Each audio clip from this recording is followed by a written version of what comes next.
Welcome to the SuperDataScience Podcast, ladies and gentlemen. Very excited to have you on the show today. And on the show, I've got a very interesting, fascinating guest, I would say, a good friend of mine, Tristen Blake.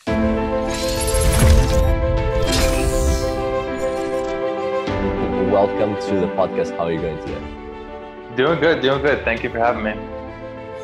It's so exciting, man. For our listeners, I wanted to say that when we actually met, this was in San Diego a couple of months ago, and it was, if you remember, it was the 4th of July, right? So they were supposed to be fireworks. That's right. And I was so looking forward to seeing those fireworks. Never seen the 4th of July fireworks. But Tristen and I, we caught up, and also Paolo was with us, our event manager at Data Science Go. We caught up and we were at this bar just chatting, and we chatted all through the night, right? Like we finished, I think it was almost at midnight or so missed all the fireworks, man. So you owe me some fireworks, right? All right, sure. Yeah, I'll give them to you on this podcast. Sounds good. Just maybe as a bit of a background, I read a article that was written, or like an interview with you, and it was fascinating. I didn't actually know this part of your story, so I'll just quickly mention it if you don't mind, and then maybe you can take from it. Sure. So as I understand, you don't have a background in machine learning or data science. You studied international finance, international relations and diplomacy. International relations and diplomacy. And then you decided all of a sudden to get into machine learning. You came to San Diego. You had severe stage fright and you didn't know anything about machine learning, and yet you organized a meetup about machine learning and got 50 people in the room, got a panel of machine learning experts, and from there it went. And now you're in the head of the Machine Learning Society, which has thousands of members, has been in over 4 different cities, and has had over 100 different meetups and all these crazy things. So take us from there. How did this all happen? Why machine learning? So, the story, it's hard to pinpoint exactly where it starts. And I think actually it often changes where the origin point is. But I remember getting this feeling in New York. I was working in finance in the family office world. And I was managing a lot of money for a very wealthy Chinese family. And I would go to these really interesting meetings where there would be billionaires from some of the biggest and most well-known families in the world. And they would talk about investing, right? But when I'm talking about investing, they would invest in, 100 million in this project. They would buy a building for 200 million.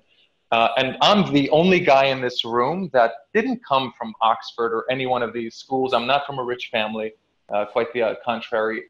So I was basically working with these family offices, helping them invest. And anyway, I watched a story on the TED Talk from a gentleman who did some really interesting drone work. And he would navigate his hand and the drone would move. And I just got this impression that there was this almost an unlimited source of power hidden in this technology, but power to change the world in profound and really positive ways, to make all of the things that people struggle to do seem, the technology would disappear into the fabric of your life, right? It wouldn't be something that you struggle to pull out and charge your phone. It would just always be charged. So anyway, I went to this meeting and I wanted to see what were they investing in, and were they really holding a secret on some really interesting companies in artificial intelligence or genomics, for example. And I asked these family offices, there was a little semicircle of people around me, what are you investing in? And they looked at me and they said, just core real estate. We just bought a hospital and we're converting it to a condo. And they were so proud of this investment portfolio, product. And I just thought, oh my God, the wealthiest people on earth are missing the biggest opportunity in history to invest in human quality of life and also make a lot of money, right? There's a lot of wealth to be generated and a lot of good to be done. And that's the power of this revolution. I think that it allows us to do good and benefit as a result of that, whereas in history you had to make compromises. Yeah, no, that's totally agree. And so that's inspired you, and if I'm not mistaken, for the fourth time to start your life again and get a ticket to Yeah. San Diego and start into machine learning. Where do you get the You know, courage to do something like that? so yeah, leadership and courage. That's two of the things that I've been working on and thinking about for quite some time. Those are learnable skills. I think one of the benefits of coming from a good family or coming from, a family that has a lot of success is actually they teach you how to be a good leader, and they teach you when to have courage. I think that is the most important discipline to teach your kids, quite frankly, because everything stems from there. All right, your confidence, your aggression when necessary, your creativity directly applied. Gotcha. Okay. And so tell us about the Machine Learning Society. You started off first meetup, 50 people attended, fantastic result. And how did it grow from there to, thousands of people nationwide, more than 4 different cities, hundreds of meetups? Well, so the reason that I started the Machine Learning Society in the first place was actually because I didn't have the necessary grades to get into UCSD. I mean, it would have it was bad, right? My GPA. I'm not a traditional student. I'm not very good at mathematics, actually. But I am very good at networks and human behavior, right? The social thing, the invisible threads that bind human relationships. Hmm. So that's a different type of math or abstraction, and I practiced that my entire life, and hence diplomacy, international relations. But I wanted to contribute to science, and I wanted to get a degree and potentially a PhD in data science so that I could start contributing to this whole data science world. I know the power of this, but I wouldn't be able to do it through a mathematical approach because I'm simply too weak in that. I don't think I have a strength, a natural one.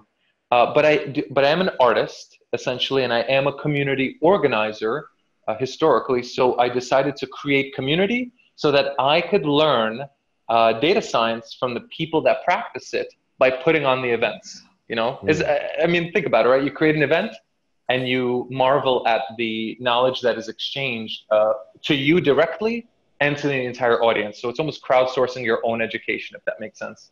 Yeah, no, fantastic. It's like it's a learning on steroids, right? You Exactly, learn yeah. from the best, and you network with them at the same time. It's like you hit two birds with one stone. Fantastic idea, man. That's really cool. Um, I guess that's kind of like nicely brings us to your new project, which you are wearing a logo of right now, the Co Network. Super excited, man. Congratulations. You just launched a Kickstarter. By the time this podcast Yes. out is going to be about 2 weeks into the Kickstarter. Really, really excited for you. I Hmm. highly encourage everybody watching to go and check it out. It's going to be revolutionary. And Tristan, tell us why. What is the Co Network, and why is this going to change the world? So, and the answer is in the Machine Learning Society. When I was hosting events in New York, in Boston, in the Bay Area, in San Diego, people would reach out to me from Florida, from Israel, Japan on occasion, and they would say, "Hey, I would love to participate in this event. How do I get a link? How do I just meet the people that are there? How do I participate?" And it was almost a little bit it was sad that this person from Africa, right, from, I believe there's a gentleman from Tanzania, reached out. He's using mobile networks to predict crop yields, and it was fascinating stuff. And this person is reaching out to me, trying to connect to this community, and I didn't really have a way to plug them into this ecosystem unless I opened up the Lagos chapter or the Beijing chapter, right? And that's a lot of work on my part, to organize and to essentially make it like a franchise. So I decided that instead of focusing only on physical events, I would create a digital experience or connect them digitally so that we could have a physical, digital, and one of the early names that I thought of the project was Digital, because it has to blend seamlessly between meeting people in the physical world and then digitally exchanging information with them and then meeting back in the physical world again. It has to be seamless. It has to be, done in the right way. So I don't know. It was one night I was laying there and I just realized that I wasn't building a community anymore. I was actually building a social network. Mm-hmm. And that realization, it stunned me, because just the change of words from community to social network truly changed the entire scale of the project. And I realized I'm not only focusing on data scientists, I'm focusing on data plus scientists. That's anybody who works with data or science. And that's a lot of people. And that's a lot of subjects which are currently entirely uncoordinated, not enough communication going on between those. We can break down those silos with modern tools like a colloquium, which is a chat room, for example, on TensorFlow or a variety of other tags. Gotcha. And yeah, we were just talking about this before the podcast, that even though there are existing social networks, Facebook, there's LinkedIn, there's a couple of others. LinkedIn, for instance, is great. Like you'd think it's a good opportunity for scientists to connect, but scientists, from my experience, don't really use LinkedIn. They don't. There's an active professional network there. People go there to get jobs, to make connections or talk about developing the skills. But in terms of science and data science as well, it's not really a place where people go to hang out and do projects together. Like, for instance, maybe they might do a project together in Kaggle, things like that. So I think you guys are found a very interesting niche to really connect science together. So tell us a bit about that. How's it going to be different to the existing social networks? Sure. So LinkedIn, Twitter, Facebook, all those guys, just like humans, I think you're a millennial. Is that correct? Yeah. Okay. We're born to definitions vary, right? I think we're late millennials, apparently. We're late millennials. Companies are just like people in that they're born to a certain cohort. So, the IBMs, Microsofts, and Oracles, they're part of this cohort of companies that live and operate on a similar premise from a similar age. GE, is very different in age and approach and culture to Tesla. I find that these companies, especially the new ones that are being born, we have a totally different set of values. We're building platforms that are appealing to a person, not only from a use case and quality perspective and price, but also on whether we share their values and share their ambitions, right? So you wouldn't go on my network if you didn't believe in open data exchange, in hiring people not based on a resume, which is a very old and, quite frankly, a broken system.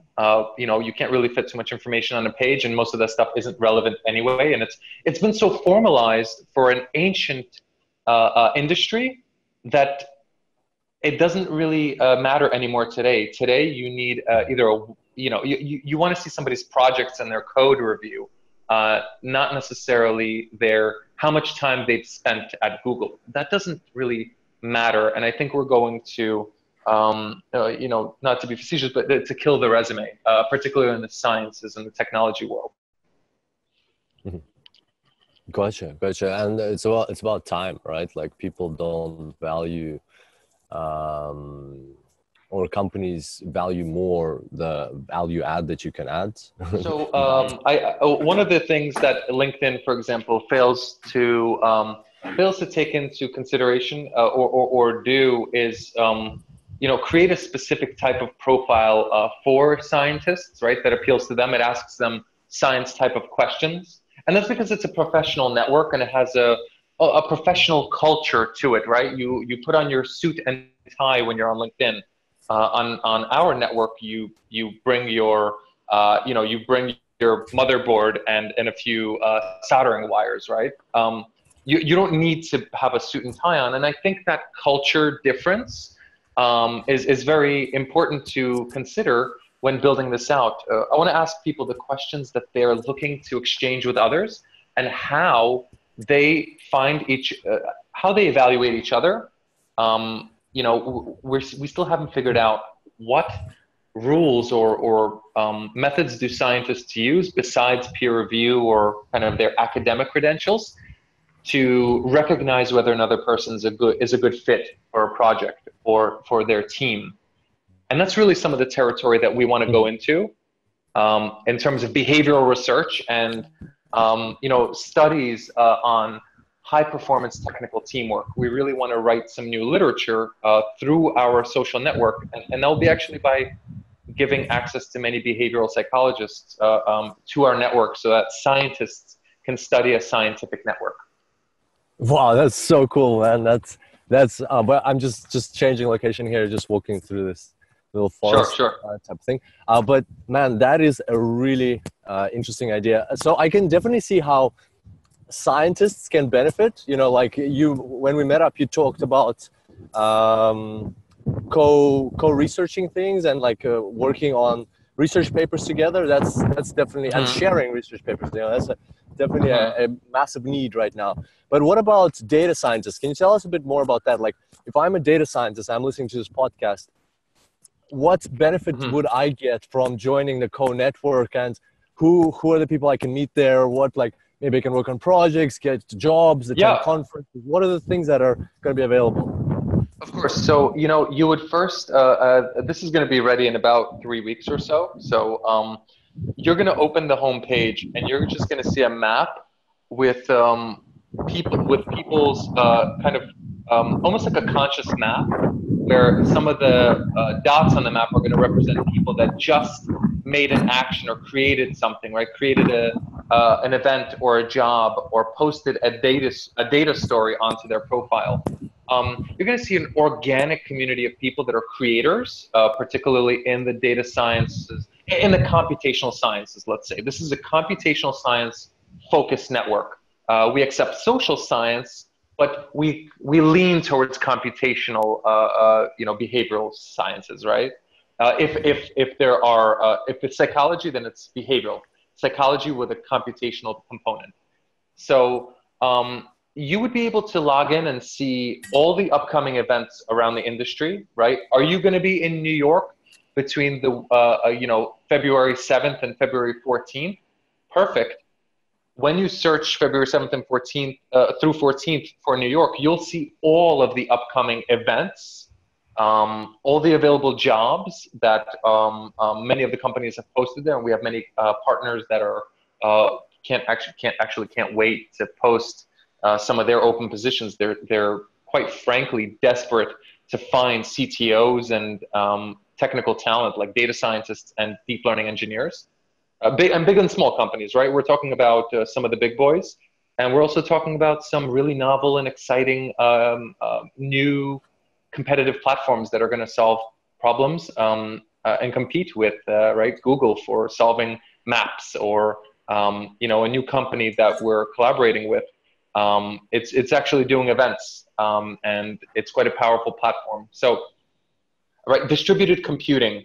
So using your GPU on your computer, and using your browser extension to funnel GPU power, and you earn credits, and then you share them with the network. These are the type of companies that are going to be joining the co-network, and you could talk to them right there, right? You'll be able to look at the innovator directory and find not only all kinds of data scientists, but also engineers of all kinds. So when you have a bioinformatics question, you can ask it in the bioinformatics colloquium, which is our version of a forum.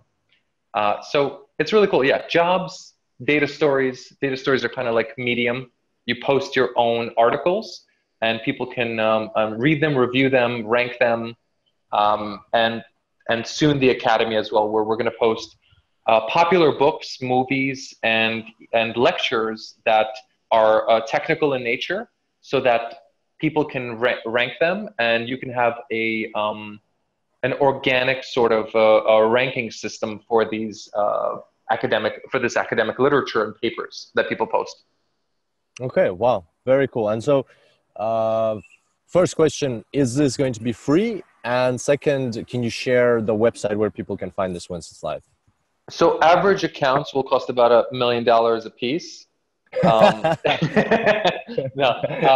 Look, the reality is, for me, and this is very important. It's not only marketing. It's actually just values and the purpose of why this is all happening. We want to increase the speed of scientific innovation, right? The law that governs the rate at which your battery in your phone changes, or the rate at which we're able to dissect the DNA and discover new treatments, new cancer drugs, right? We want to change that speed. And I think my hypothesis is the speed of innovation is dependent upon how people meet and coordinate and collaborate, and what kind of incentive structures are in place to bring them together. And today, well, it's not very much different from 4,000 years ago, where you had to bump into a former classmate or a roommate to potentially launch a project due to that trust being already built. What if our network could append a layer of trust as us being the third party for a trusted marketplace for the exchange of ideas? So think of it that way. We're essentially a marketplace for the exchange of powerful new ideas and community, and it's architected around community as a service. Okay, cool. Very cool. So basically, and the website? So this is interesting. I've been kind of toying around with a few different ideas.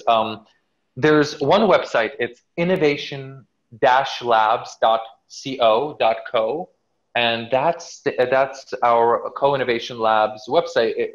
I call it the cortex because that's where our ideas live. That's kind of an explanation of what the whole purpose behind this website is, and most importantly, all of our projects, all of our initiatives. So that lives on that website. But the website that we're talking about, the co-network, you'll be able to visit it in the near future. But I don't want to give out the link right now because I have a surprise. Exactly. Yeah. It's Kirill, I'm telling you, it's not going to be kind of like a software that you just launch and are like, oh, this is cool. A few things here and some things work, some things don't. This is going to be almost like a fully fledged product that it's just going to allow people to do things that they've been trying to do for decades. And it's going to open up an entirely new brain space for people to say, oh my God, I can use this to do anything I want. And that's how it's been architected. So free for members. And if you want to start a organization on there, it's also free. But we charge about 6% for any ticket sales that we do for your event. So let's say you have $1,000 conference that you're hosting. Yep. We take 6% of every ticket. And 3% of that is actually for payments processing for like Visa and stuff. And the other 3 is in order to continue building the site. While recruiting, and I call that technical recruiting, actually precision recruiting, that costs $100 a month for 5 jobs posted. $100 a month, 5 jobs. And anything more than that, and we kind of go to our internal database and have our team help you get the right talent through our internal network. Fantastic. Wow. And it's, man, like for our listeners, I've actually had the privilege of seeing this in beta when I was in San Diego. Tristen pulled out his laptop and I was so impressed by the speed and just eloquence of execution. It was so natural. And like, it was nothing like what I've seen, like most social networks, they have kind of like the standard website layout. In the middle, you've got your what's been happening, type of homepage, and so on. Like on the left, you got a bar on the right. This is completely different. And the colors, I don't know if you're going to change it, but the whole black and white was amazing. The maps, really, really impressive. And the how swiftly you got it off the ground. Like you said, development didn't take that long. It just shows how organized everything is. So very, very excited about that. And it sounds like as well you mentioned recruiting, events, careers, and like people getting together to get a project. It's like a win-win for everybody, in the sense that, you know, you got the recruiters recruiting data scientists who want jobs. You know, that's kind of what we're trying to do at SuperDataScience, bridging that whole data science gap, where recruiters often don't even know the correct requirements that they have to post. You know, like they post data scientists with 8 years of experience, when data science hasn't even been around for that long. You know, those types of things. So really, really excited about this. Oh, well, so actually, you know, one of the cool things is I just started recording the first few episodes of our software development reality show. Wow. And basically, you know, really just think about it as just some regular guy who's from the finance and has done a lot of traveling, but, you know, just some dude, me, with no scientific background whatsoever, with no development background, basically decided that he's going to build a platform that he sees in his dreams, right? I see something, I know it's going to work, and I want to release it to the world. And I just basically started building it in WordPress initially, the initial ML Society. A couple of people came to me and said, Tristen, how many users do you have? And I'm like, you know, 800. And they're like, how did you do that? Because it's so hard to sign up on your page, on your WordPress. And I'm like, oh yeah, they're hacking me again. And oh yeah, that plugin must have broken. You know, I literally had broken plugins that were solving a problem in another plugin because they would break the right part. So it was a really unstable system initially. And then they said, Tristen, you know, we should build this professionally and do it the right way. And I'm like, I've been waiting for you for a year and a half now. Thank you. And that's what we did. We started building it. And actually our team is out of Cuba, which is really cool. Fascinating. They see it. They have a picture of, you know, when you have kind of an imagination, you show it to them and they get it, and it snaps for them. And that's really hard. That's the difference between living in dead projects, whether your development team actually understands why you're doing this. Very cool. Okay. Well, that's a very interesting and exciting description of the platform, and totally appreciate like why you don't want to, like, you know, spoil the fun right now. You want to wait until everything's ready and release it then. I wanted to say to our listeners, very excited, Tristen, is it right you're joining us for Data Science Go this year? That's correct. Yes. So yeah. And I'm sharing it with my community. There we go. So if anybody wants to meet Tristen in person and, you know, torture him a bit more about the details of this, then, you know, you can catch up with him at Data Science Go. By the way, like, I'd love for you to share your thoughts on our event with the audience, like, because Paul and I gave you quite a lot of details on what Data Science Go is about when we met up in San Diego. What did you think? What is your first impressions? And you haven't been to the event yet. What are you expecting? So I went to that one event that you guys hosted, and, you know, I really just saw passion in people's eyes. And that's, I mean, the moment I walked upstairs, I saw people focused and learning and really paying attention. So, which means something that you're doing is working, because the room was full. I think there was like 160 people or something. And everybody was really intent on learning. So I saw a lot of familiar faces, and a lot of friends were there. I thought that was done splendidly. I really enjoyed it. I think you guys had an extraordinary poise. And for this conference, I'm really excited because I host conferences too. So I kind of like to see my quote unquote competition. Interesting. Let's talk about competition in a second, because I think that's a relevant point. But when I look at other conferences, the ones that are not created out of ML, Machine Learning Society or Co., I always look at how are they doing it? What culture do they have? Are the people connecting after the event? Are they actually building relationships post-event? Or is this just a one-time thing? And do they go back home and almost as if it never happened, you know?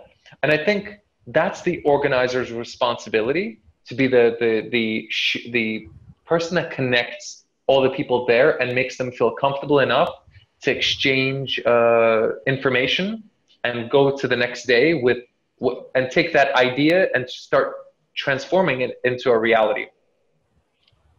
Awesome. So I Awesome. want to see that. I want to see you guys do that, and I'm happy to help in any way, because I think San Diego, you guys are doing it in the right place. Yeah.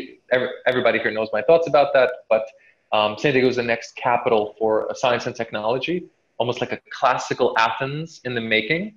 Mm. One of the cool things that we just launched, and you could actually go and register to be a volunteer or just to learn more about it. So, and actually, you've never heard about this. I didn't have it ready at the time.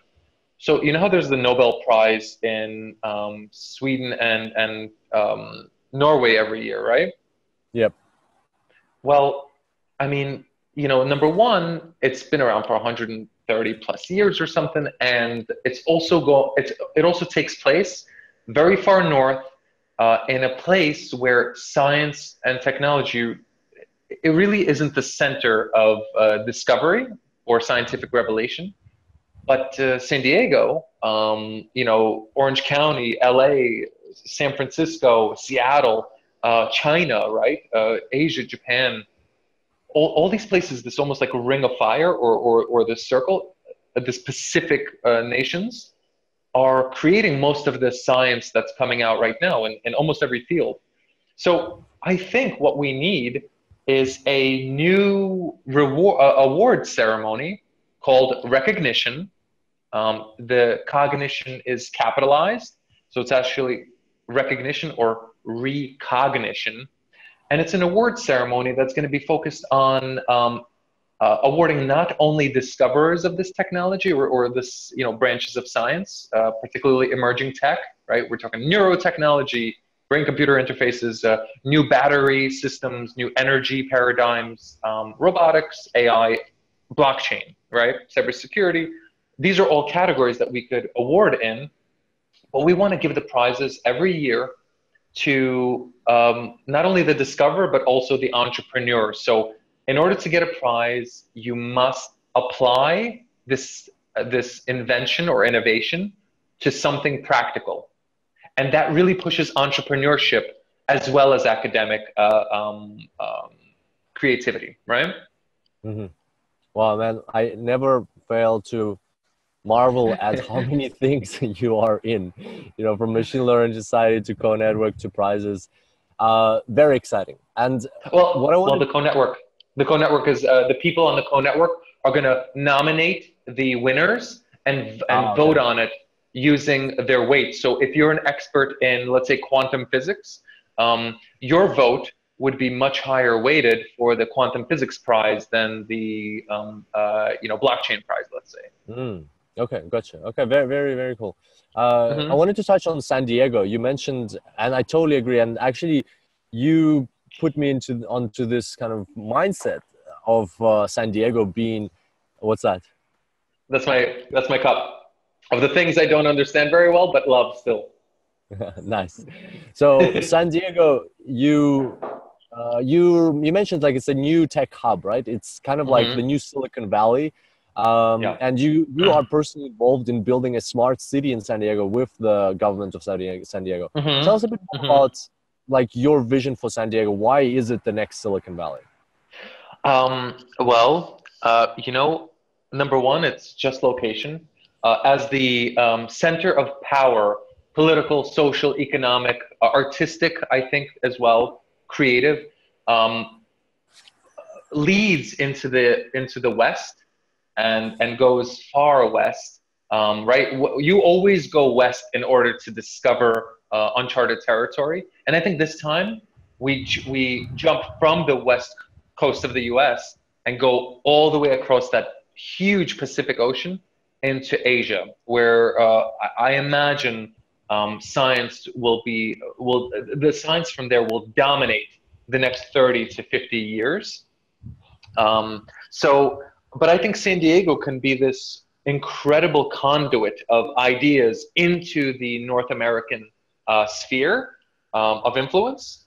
And essentially, if we build a fantastic relationship with the Asian giants today, we can position ourselves to not only absorb ideas, but also technology, investment, right?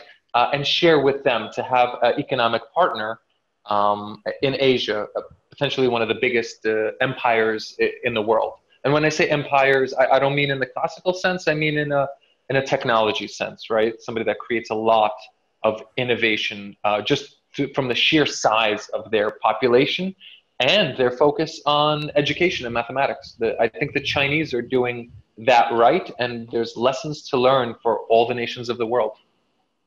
Mm-hmm. Wow. And I just have some quick stats to support that. Peter Diamandis from Abundant, we all know Peter, but like from his Abundance Insider, he sent one recently which was titled China Spotlight Next AI Superpower. And he's actually saying that China is between 2017 and 19, it's predicted to to account for over 35% of global economic growth, which is double of what the US is predicted at 80%. And also China in 2017, so last year, China accounted for 48% of the world's total AI startup funding compared to America's 38%. So just some of those stats put it into perspective. Like, you're absolutely right. That is finally, right? Finally, your story started with. Look, and I worked for a Chinese family office, so I was aware of this phenomena. As it was happening, right? We had 1.5 billion in assets under management, and much of it was for investment into cloud computing technologies and some distributed computing software that we were acquiring. So I kind of saw that the Chinese were not afraid of this technology, and they were quite aggressive towards acquiring these companies. So, good for them. I think they're doing a great job, and I want to say that publicly. And I think we should learn from them, in that particular scenario.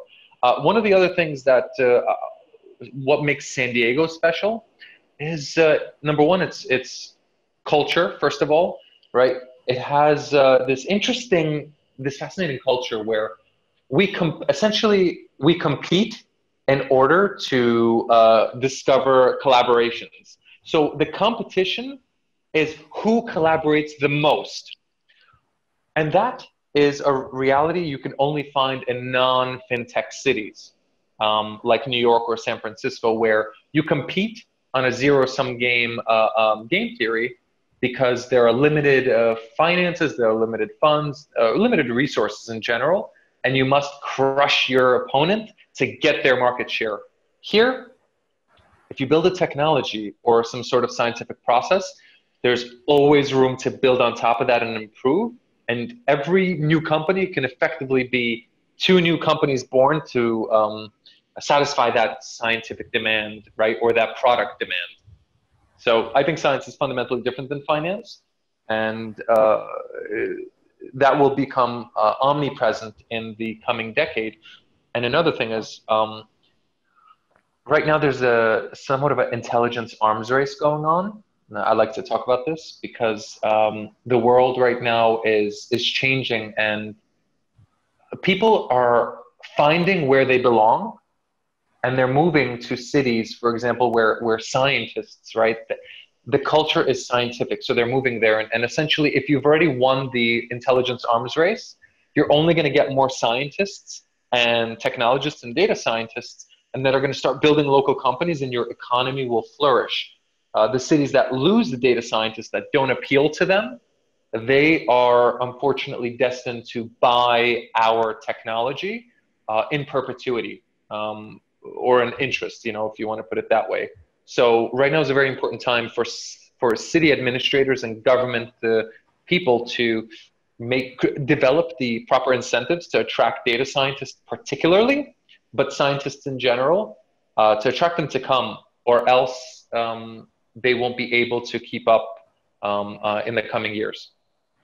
I hope everybody on the podcast is listening to this. Data science is power, not just in a business sense, but in a global economic and government/cities and regions sense. That's very, very exciting to be in. I'm in international relations and diplomacy, right? I wanted to be a diplomat for a long time. There's a reason why I believe being a a representative of a data science industry or sector or set of values is far more powerful than being any potential president of any government. I think you wield the power to create anything imaginable, and that goes far further than money or military power, to be quite frank with you. Intelligence, ownership of intelligence and ideas and data is a type of power that has only recently become available, and it's important to use this power to create good and to establish fair and equitable environments that promote not academic hierarchy, right? Universities, I'm looking at you.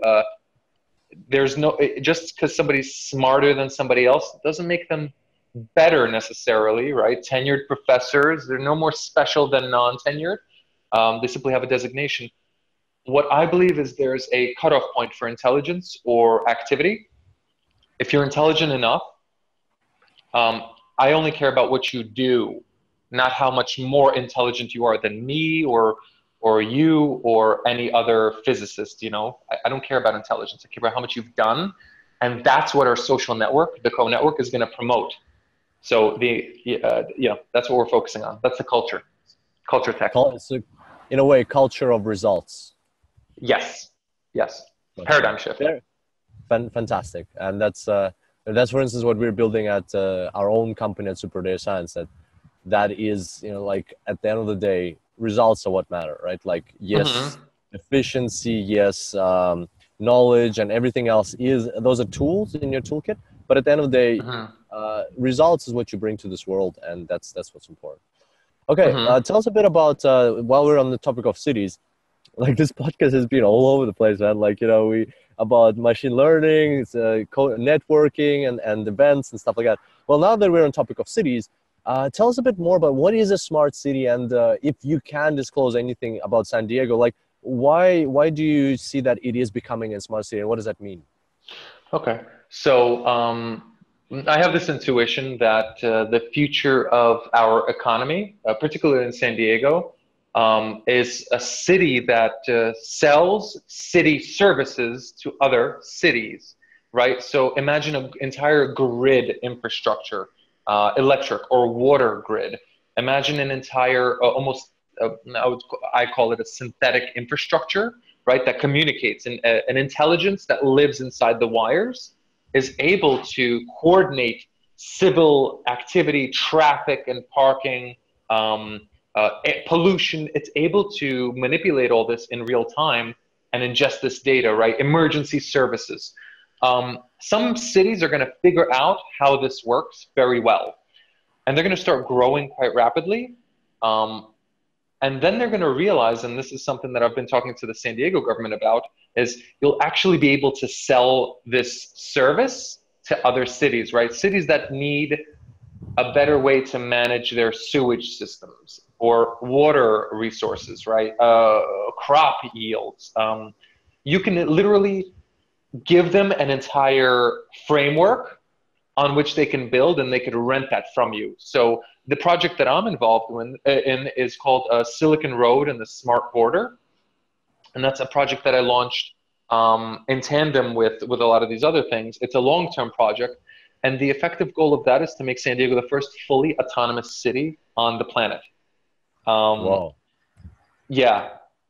Now, many of the listeners might be thinking, this guy, where is he getting his money or time, or or is this even possible? And I would just say the following: this technology today allows you to leverage it in unimaginable ways to coordinate literally millions of people online. You create a viral video that it can touch 1 billion people, and you could change the world by being in front of 1 billion people.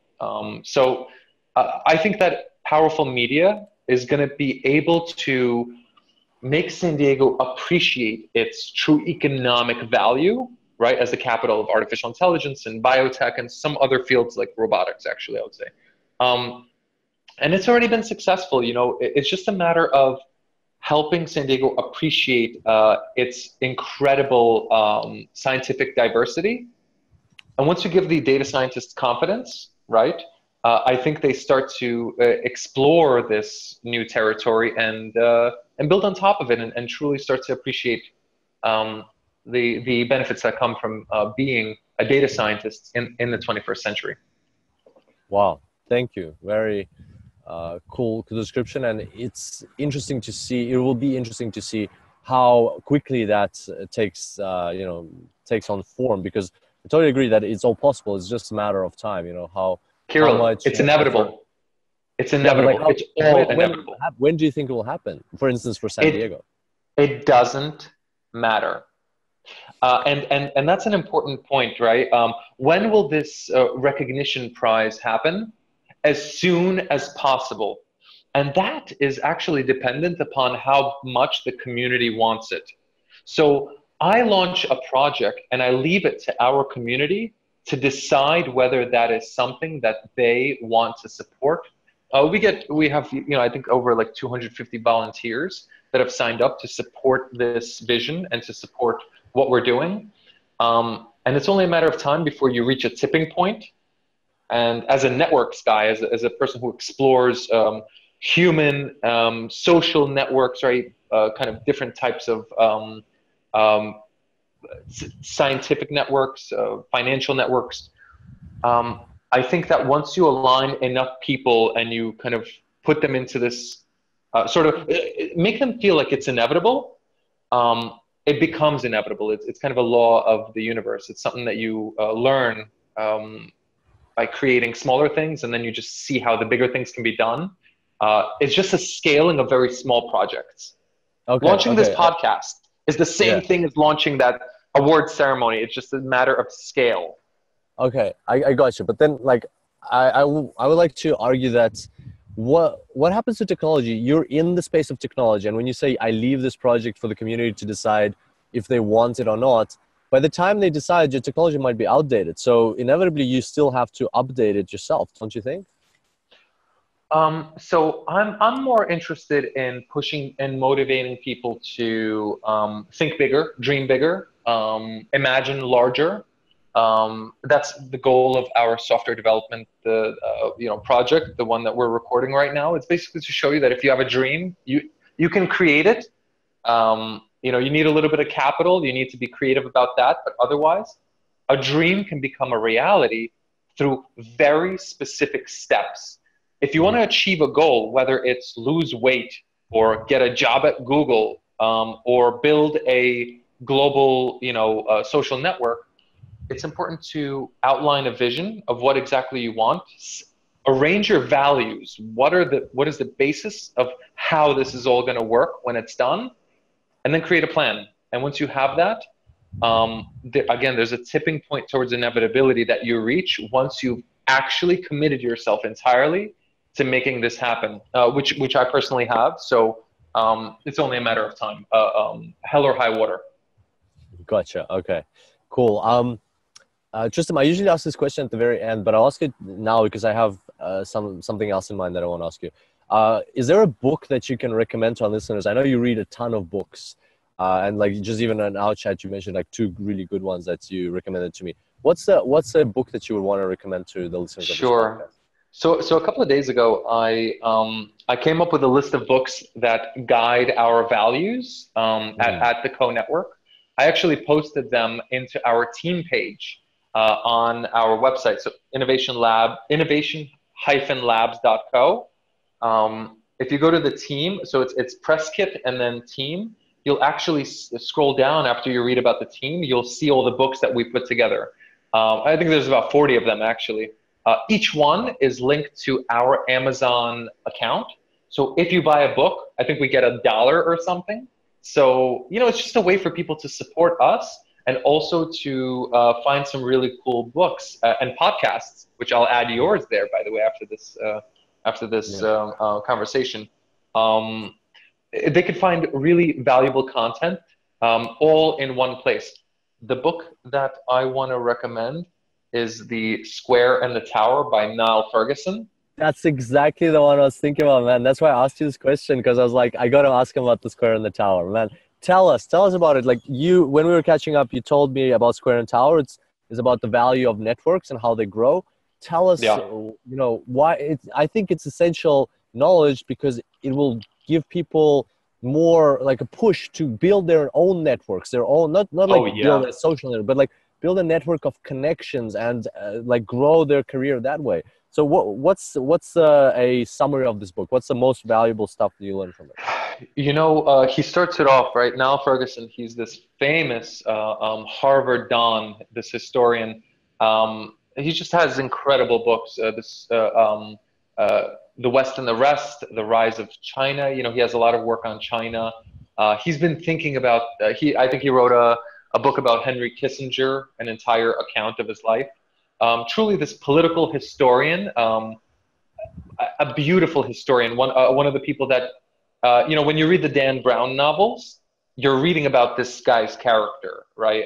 So the main character, he's like this explorer, a modern day explorer, and he takes you through a journey of how networks have existed for millennia, and they're the ones that drive human phenomena. So, for example, this is a personal account, but I would imagine the World War II was not a war between people; it was a war between living and dying networks. Right, the Thucydides trap, which is a famous situation in political theory where a rising power threatens a current power. It's a Thucydides trap that it's inevitable that they war. That's part of this network analysis, this network theory. And if you really get into studying this stuff, there's a lot of fabulous just mathematics behind it. And the visuals are spectacular. And you really get to see how ideas spread from place to place, how culture manifests. It's the study of population-wide behavior that we are quite literally, we know about it just as much as we know about DNA, which is less than a percent. I think, and in the next coming years, and what he outlines is that we're going to start seeing the world in a much more networked fashion, and I totally agree with that, because the moment my community became a social network, I understood its true power and potential, and by treating it like a network, you give it this new type of essentially these new capabilities. You start to provide it with the ability to connect to itself. You can architect the nodes and the communication systems in it, and you could even layer it over other networks. I'll tell you this much. He also talks about networks collaborating with each other and attacking each other. And I find that today is a great example of, in the morning, my network essentially attacked 23andMe's network for turning off their API, right, for scientific research, a really a move that was based on revenue and not on responsibility. And our network tonight is collaborating and blending together and creating value for this intersection. So if you look at the world through networks, you start to see that they're alive, they're conscious, they exist, and they govern they govern governments, they govern small towns, they govern corporations, right? A corporation is almost like a living entity. It's kind of conscious. It has its own consciousness behind it, and that's what a network is to me. Fantastic. And uh, even in legal terms, a corporation is treated just like as a human. Exactly. So why is the book called The Square and the Tower? Because I think it was talking about a particular city in Florence or Tuscany, where the square is where commerce is done. It's where the market takes place. It's where people come from all over and share and exchange goods. Right? The wine seller sells to the bread maker. The bread maker bakes bread, which is used to do this, and then the sword maker sells it to this person to protect the bread maker. So it's this marketplace.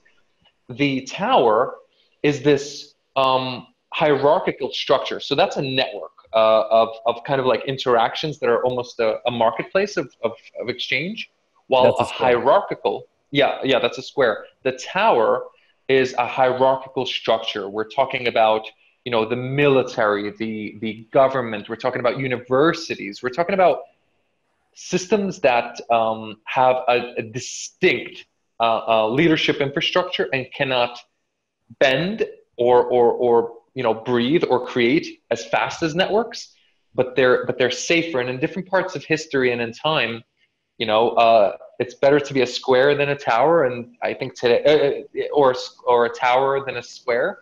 I think today it's obvious that it's better to build digital communities or digital networks in the square, because the tower is simply it's unable to leverage this opportunity, right? This width, this 8 billion person, soon 10 billion person intellectual capability that's trapped in there. The tower can't leverage that. It doesn't have enough hierarchical layers to layer all of that, while the square can invite billions digitally or millions physically, right? Yeah. Wow. Very. It's scalable. Very, It's yeah. scalable. Yeah. The Tower. square is scalable. At some point, it's gonna start falling over, right? That's And it, then. right. How far can you build the tower? So, and there's also a little bit of like the tower can see the square and dominate it. And it was very high up, kind of far away from the action, right? The king lives in the tower, so he's unable to speak with the commoners or the people that are exchanging. He or she doesn't really know what's going on there, and they make decisions based on a higher view that affect the square. So, and the square affects the tower in return. That's kind of the fascinating thing. But the reading is absolutely necessary. I would truly encourage you to pick that up and explore the hidden world of these invisible networks. They're almost like they walk around. They're among us if you really look. Man, I just looked up the Metcalfe's law, which is the value of a network, and I just had a thought. Maybe the word square comes from the fact that the value of a network is proportional to the square number of the nodes. The number of nodes squared. So yeah, that's kind of like an interesting play on words. That's interesting. Yeah. So, but basically, I guess the for me and for our listeners, the takeaway is that first of all, great, like a very interesting book. I looked it up. I think I might have even got it as an audiobook. I did get it as an audiobook, but it's huge, man. It's like a really big book. It's not one of those quick reads. Yeah. It talks about the Illuminati. It talks about secret societies. It talks about financial networks and modern social networks. It talks about how to design them and how to architect them, right? The different types. It's scientific. It's a scientific treatise on this type of new technology. Networks are technology. It's by all means. Gotcha. So basically, the takeaway is like get the book if you're interested to learn more. But in general, networks have a lot of power, and if you're not like not as passionate as Tristen about building your own social network, build a network of professionals around you, or scientists, data scientists, who will give you that power to leverage your career. A good example is that 70% of job places are filled behind the scenes. They're never advertised. They always happen through referrals, connections, people know each other, internal hiring, and so on. The jobs that we see are like 30%, right? Yeah. Okay. Well, Tristen, we've come. This has been an hour, a very, very exciting hour. I know we've got like a ton of other stuff that we can be talking about, and like so many things. I think we should do a follow-up podcast, and maybe a bit after your co-network launches, and you have some initial user feedback and some success stories to share. Would love to get you on board. Wanted to say huge thank you for coming today. Thank you. What are the best ways for our listeners to get in touch and follow you, or maybe join the co-network, and other ways that they can get more info about your projects? Sure. So visit our website, innovation-labs.co. And the reason we use .co, we kind of want to we want to have a little play on words, and basically communities, they're born out of conversation and collaboration, while corporations, they're born out of competition and conquest. These are two types of co's. We want to hybridize corporations and essentially make them like communities, right? So imagine a corporation that lives and breathes off of collaboration and conversations. And if you want to support that, visit our Kickstarter campaign. It's up for another 30 days. Support us there, share it, send $25 or something. You'll get this t-shirt right over here with a hoodie. And also just tell your friends about it. We plan to release it in about 3 weeks from now, and it's going to be fully fledged. I mean, it's going to work in a way that you're actually going to be able to use it to search for jobs. And in the next 6 months or so, we actually plan to add artificial intelligence to it because we are a data science community. So we're actually going to host a hackathon on the user data that we generate. We're going to host a hackathon to see if we can improve compatibility. That's the name of our engine for discovering opportunities between people and talent and companies. So join us for that hackathon. I'll be sharing information. But check us out on that website and follow us and follow our articles. That would be lovely. Perfect. And to make sure to follow Tristen on LinkedIn as well to grow your network through his. So exactly, we'll be sharing all those links on the show notes. Well, Tristen, thanks so much again for coming on the show. Really appreciate your time and all the comments and all the ideas you shared today. And I can't wait to meet you again in person in San Diego in October. Yeah, I look forward to it. I'm gonna share an update on our social about the event. I'm really excited about what you guys are doing. I saw you have Pablos Holman coming, so I've heard some really great things about that guy. So congratulations on getting him. That's actually a pretty interesting talk. I think it's worth it to go see just him. So look him up. I think he's like Microsoft's lead. He public stuff, right?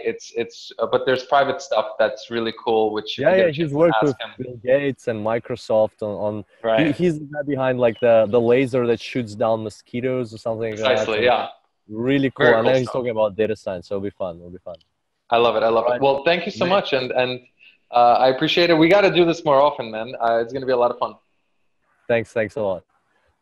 All right, talk to you soon. Hope you enjoyed the podcast. That was Tristen Blake from Machine Learning Society and founder of the Co Network. As you heard from Tristen himself, he's coming to the Data Science Go event in San Diego on the 12th, 13th, 14th October. So if you want to meet him in person and network with him, then you should be there too. Tickets are on sale now. You can get them at www.datasciencego.com. Just click the link below and it'll take you straight there. And I personally and Tristen can't wait to see you there. And until then, happy analyzing.